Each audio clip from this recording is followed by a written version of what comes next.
As terrorist attacks rock Afghanistan, we'll take a look at the future of the country. Hello, I'm Mike Walter, sitting in for Anna Naidu, and this is The Heat.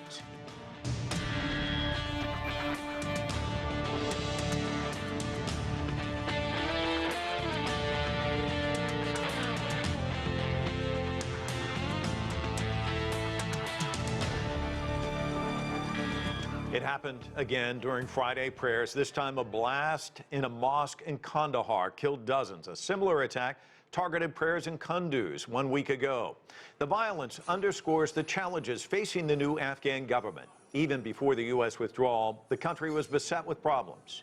It's facing a drought, ongoing challenges from the pandemic, and high civilian casualties from decades of war. Economic calamity looms as well in a country heavily dependent on international donations. According to the World Bank, more than 40% of Afghanistan's GDP comes from foreign aid. That money dried up when the Taliban took over. So now, almost half of the population is in need of humanitarian help. A panel will join us later to talk about the economic situation in Afghanistan. But first, let's hear from the Pakistani Ambassador to the United Nations. I spoke with Ambassador Munir Akram about its neighbor to the north, and I began by asking him how Pakistan views the increasingly dire conditions in Afghanistan. I think according to United Nations estimates, which I believe are reliable, there are about 14 million people in Afghanistan. That's half the population which is in food insecure, which means level 2 near famine conditions.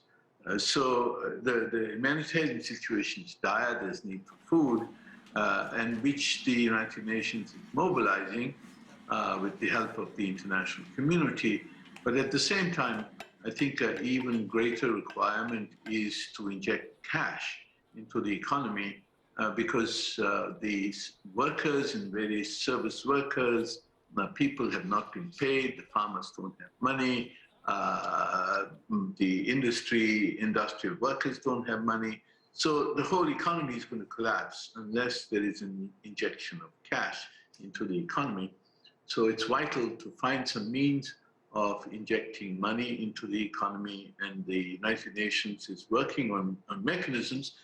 But of course, if Afghanistan's reserves were unfrozen, which are $9 billion have been frozen, if they could be unfrozen, that would be the easiest and the best solution.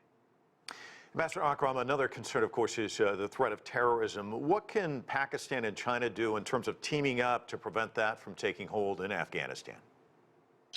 Well, both China and Pakistan have direct concerns with regard to certain terrorist organizations who have been operating from Afghanistan.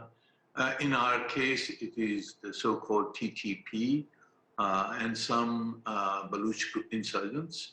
In China's case, is the ETIM.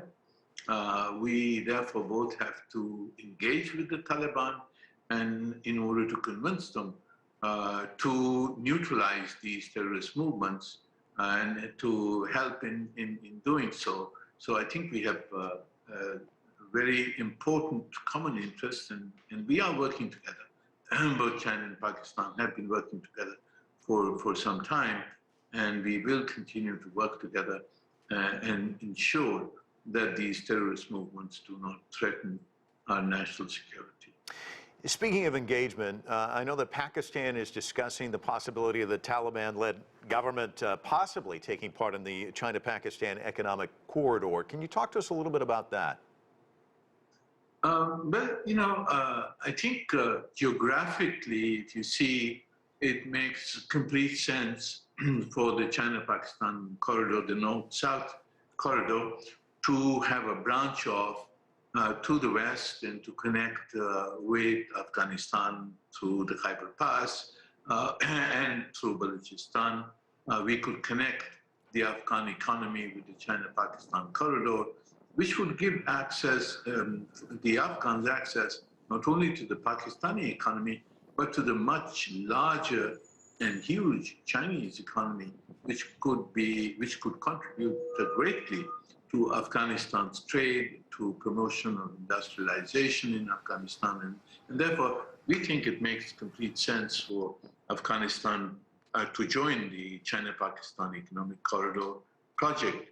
And the current authorities, the new authorities in Kabul, have expressed an interest in doing that. So we look forward to that. Of course, the immediate issues, as we mentioned, is restoring humanitarian and economic stability in Afghanistan, and thereafter we can deal with the issues, the opportunities for Afghanistan of collaborating with both Pakistan, China, and other countries in the region to promote economic and social development. Well, let's go there a little bit. What role do you see the corridor playing in terms of Pakistan's economic development? Well, first of all, the corridor is a kind of an acronym or a concept. But under the China-Pakistan Economic Corridor, there are a huge number of projects which have been agreed upon. And these deal with not only transportation, but power generation, industrialization, manufacturing, etc., etc. In the first phase, in the last 5 years, China has implemented with Pakistan mostly transportation and power projects to the tune of about $25 billion. At the current moment, there are a number of other projects amounting to over $20 billion, which are under implementation. Guada Port, the special economic zones, gas and oil, electricity grids, etc. And another 25 billion plus are in the pipeline. So it is a huge project. It is going to be transformative for Pakistan. It has created already about 100,000 jobs. We look forward to creating 500,000 jobs going down the line, and to transforming Pakistan into a manufacturing and industrial economy. So it is a huge deal for Pakistan. Let me ask you about this year, which is an important one. 2021 marks 50 years of China rejoining the United Nations. What's your assessment of China's role specifically to things like multilateralism and also peacekeeping as far as the UN is concerned? Pakistan was a main sponsor of the resolution which restored China's rights in the United Nations. I'm old enough to have been one of the people who were present in the General Assembly when that resolution was adopted. And since then, China's activity, its presence at the United Nations has become a permanent presence. Of course, it's a permanent member of the Security Council, but also in the General Assembly. Its support to the developing countries has been a prominent role that it has played in defending the principles of the Charter, which are the foundations of international order and multilateralism. And of course, China is the largest contributor of troops among the 5 permanent members of the Security Council for UN peacekeeping, which is the largest contributor. So it has taken on a large role. It is the second largest contributor to the UN budget, and its share of the budget has been increasing, and its share in the representation in the UN system has been growing. So, we see China playing a very important role in the international system and in the preservation of international peace and security and international economic cooperation. Ambassador Akram, one final question before I let you go, and I'm going to close. We started with Afghanistan. I want to close with Afghanistan as well. You've heard all the scenarios. A lot of people concerned about the possibility of civil war, economic collapse, which you touched on, the growing threat of regional instability if terrorism was to take hold in the country, all these different dire scenarios. Of those, which ones keep you up at night, and what needs to be done from a global community standpoint to help bolster Afghanistan so that we don't see these type of events take place? Yes, of course there are dire scenarios being painted, but here is an optimistic scenario, which is that the Taliban, the government in control in Kabul today, they seem to have complete control of the country. For the first time in 40 years, one government has control over the entire country. So that's a good start.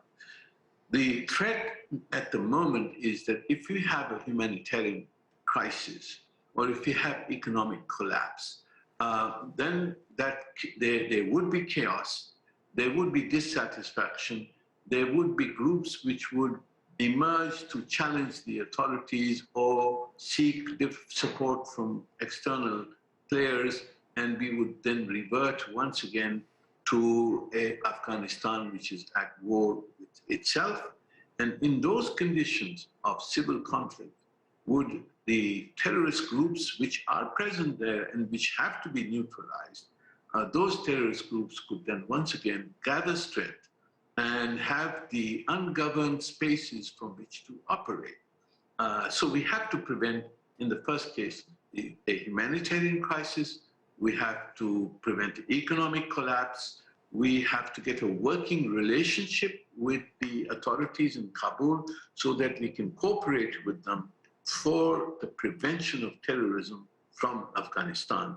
And they say they are willing to do that, and we need to engage with them and get to the stage where we can fully stabilize Afghanistan economically, socially, politically, but also vis-a-vis terrorism. And that is in the interests of the entire international community. We're going to leave it there. Ambassador Munir Akram, thank you so much for your time. Thank you.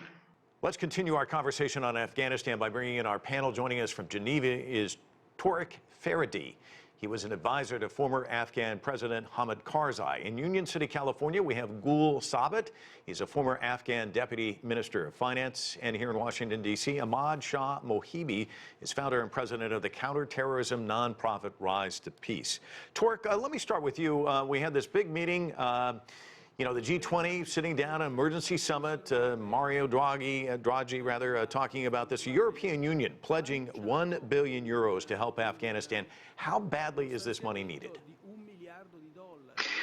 Yes, well, €1 billion is not enough because just 3 months ago, Afghanistan was on an annual schedule to receive $8 billion of development aid and military aid, but the military aid, some of it was spent as salaries for the soldiers.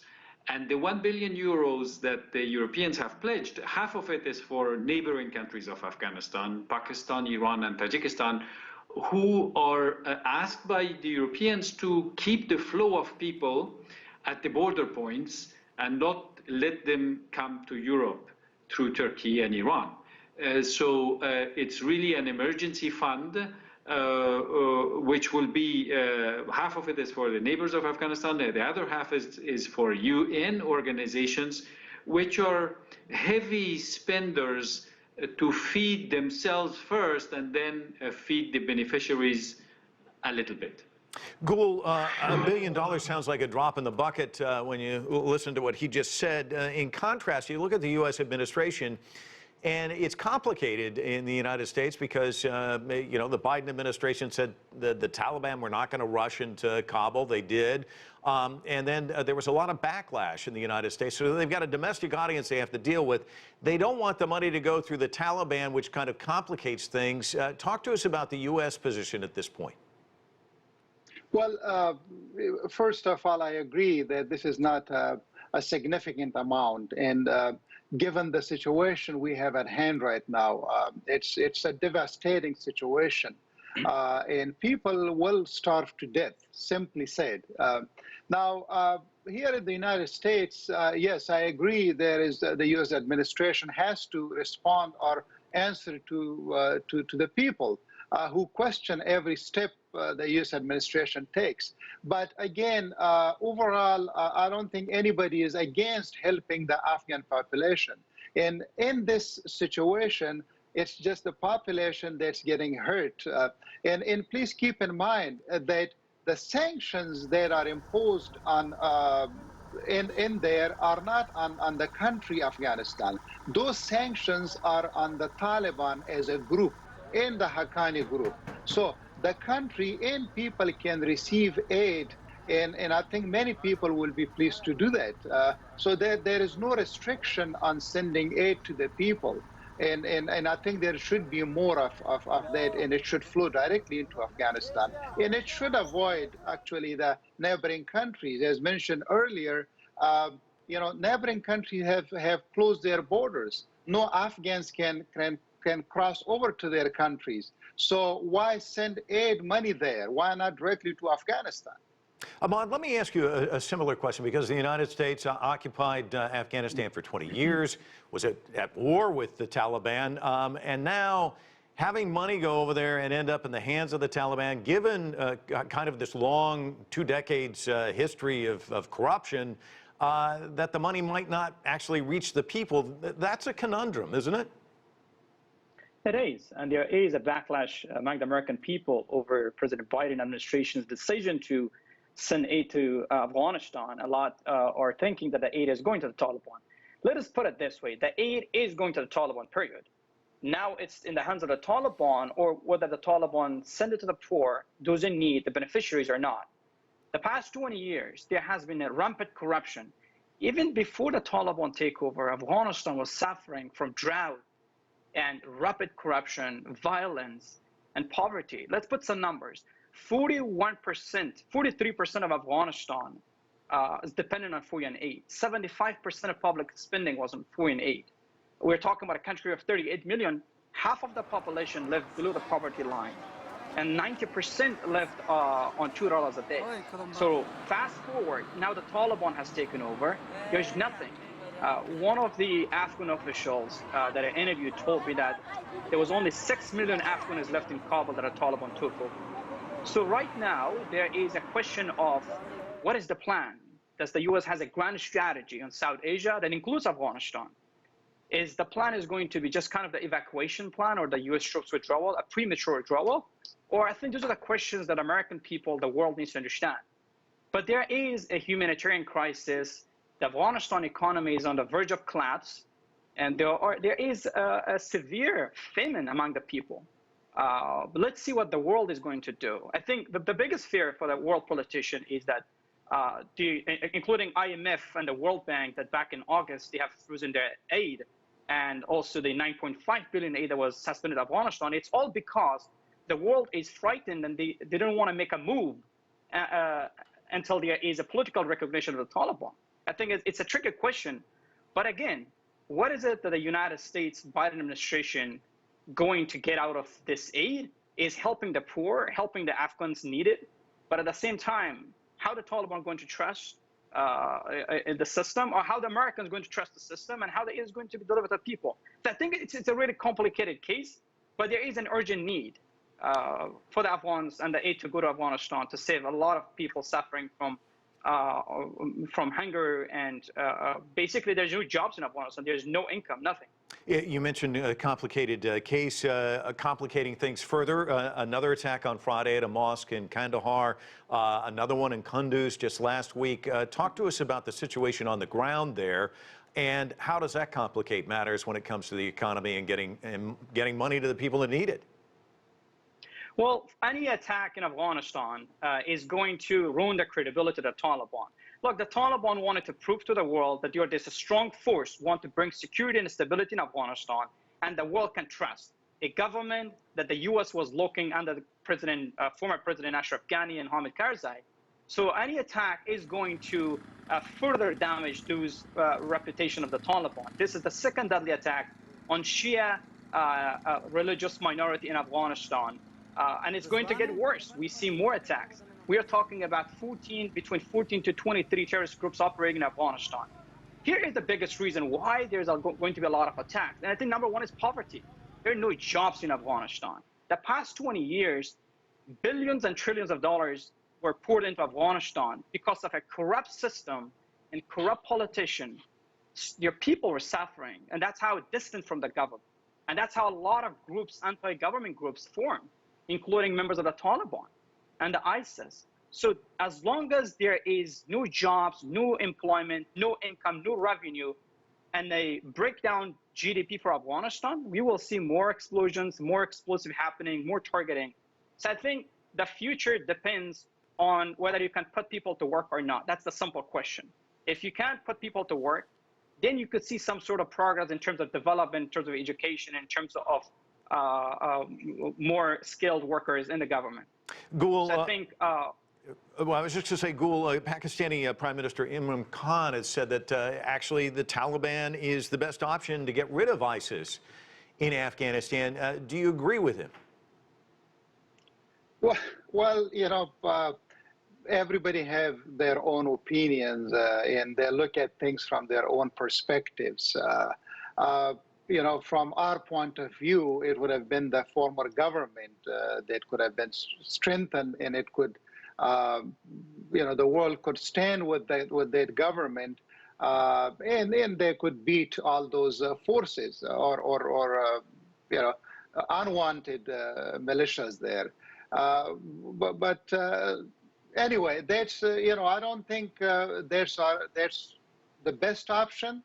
At this time, Taliban are in power. They're there, and I don't know how long they are going to be there. So we should look at ways how to deal with the situation. You know, it's not, I think, better to disengage and leave everything alone. What's our best option, and how should we move ahead should be something that the world should discuss. And that should include, should we engage with the Taliban? Should we do it some other way? I think all these are questions that you know, the international community have to answer. But I would like to touch back on that aid. You know, I know it's, we had this discussion earlier, but I want to touch back on that. You know, we all agree that the situation is bad there in terms of economics and poverty. In Taliban in power who are unwanted, nobody wants to do business with them. But this population of about 38 million or close, they are in trouble. In the world, we all have a responsibility towards them, and we have to find ways. There are systems in place that are outside the government channels. Remember, in the previous government, about 80% of aid money went to Afghanistan off budget, outside government channels. And I think the international community can still use that to help the poor and prevent a famine there. Torek, I was listening to a journalist from Afghanistan on a radio program recently, and he was talking about how the West has gotten a lot wrong about Afghanistan and the Taliban. And he said one of the things that they got wrong about the Taliban is that it's this homogenized group, that they all speak with one voice, they all think the same way. And he said that there are different factions within the Taliban, some who feel like they have to get international aid, so they've got to kind of soften their views on women. But there are still the hardliners in place, and he says that there's a friction and a tension there, and he was talking about the possibility of civil war. I'd like to get your thoughts on that. That's correct. Actually, ISIS-K, ISIS Khorasan, which appeared in Afghanistan 7 years ago, is composed of some former Taliban who were already disgruntled with their leadership. There's also foreign fighters in ISIS-K. But some of their fighters are people who fought with the Taliban at some point. Also, there's the Taliban who negotiated with the U.S. in Doha. Some of them are still in Doha. They haven't made it to Kabul because other factions of the Taliban arrived and occupied the seats of power, and they gave them lower positions or lesser positions, and now they are not happy. They are staying in Doha. So yes, they had one objective. It was to fight with the United States. But now the United States is gone. Some of them are used to fighting. Now they have to find another objective for fighting. And that objective might be is that if you become too soft with Western countries, with the way society should be run, etc., then we will keep fighting. So people who have fought all their lives, actually it's very difficult to leave the machine gun aside and start a normal life. And that's one of the reasons the Taliban say we have closed the teenage girls' schools and we don't let women working, etc., is because they have hardliners on the other side who want a very hardline system. But the reality is that for the Taliban to survive, they need international support, and the parts that are ready to make concessions to the international community will have a better chance to garner international community support. But even that support, the window is closing. It's a small window, and the window is closing because the world has a habit of moving on to the next crisis. And whatever crisis happens in Afghanistan will be less reported, unfortunately, by international media in the future. Ahmad, let's talk a little bit about what we've been hearing here. I think every one of you have kind of posited all of these kind of ingredients, which sounds like a cauldron that's just boiling over. And then we start looking at regional stability. I mean, talk to me about what keeps you up at night as you look at not just Afghanistan, but the region. We're looking at growing ISIS in Afghanistan that could make its potential way to Central Asia. It has its roots in South Asia. It started in Pakistan in 2014, came to Afghanistan in 2015, and it's making its way towards Central Asia. I think that is the biggest threat we are looking into. And here is why ISIS is growing. Here's why ISIS is expanding. For so many Taliban, radical Taliban, and those extremists that cannot separate themselves from guns, they look into this issue of jihadism, and they see that benefit in ISIS. At one point, ISIS did not see that in Al-Qaeda. When Abu Musab Zarqawi went to meet Osama bin Laden in Kandahar, he saw Osama bin Laden not a radical, not extreme, not someone that could lead Muslim Ummah community in the world. That's the biggest one. A lot of Taliban fighters who has no money, who has no jobs, like millions of other Afghans, you could see a potential possibility to join ISIS to get these donations from the Syria and Iraq and other countries. So I think that's number one. A regional and a growing ISIS could face a threat to Pakistan, India, Iran, ultimately to China and Russia. Look, for China, for example, the biggest advancement in Afghanistan is economic investment and interest. The CPEC agreement, the Bilwa initiatives, is going to help Pakistan, it's going to help China, it's going to help Afghanistan, the GDP. We were talking earlier, 43% of Afghanistan GDP is from foreign aid. What Afghanistan has is minerals. It's, you know, if you get the slice of the pie to every side of the conflict, I think you could see a reduction of violence. So I think that's number one. On the counter of that, what the U.S. has is a over-horizon counterterrorism operation. We have no intelligence in the field, and we have no trustworthiness in the Taliban.